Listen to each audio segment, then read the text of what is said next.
Okay, well, unexpected video today, but came back from Salvation Army and I found an alarm there, so I was like, might as well just get it. I only got it for like $2.25 or something, and here it is. Family Gard 888.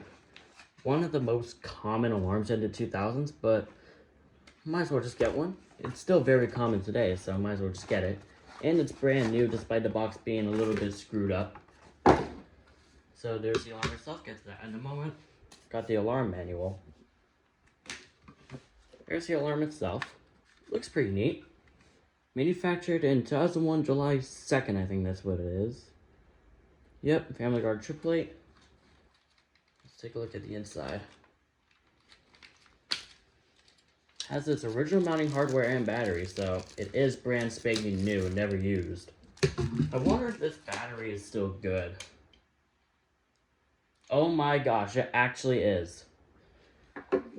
But it is a little bit low, so I'm just going to use this battery right here, which is full. Alright, here goes nothing. Alright, that was just a power on sound. Alright, let's give this a test.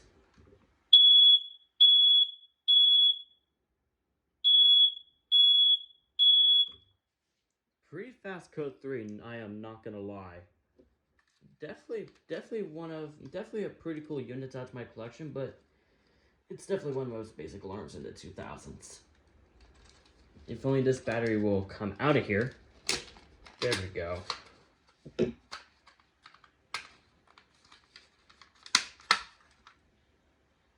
No dying sound, okay. Alright, well, this pretty much concludes this video right here.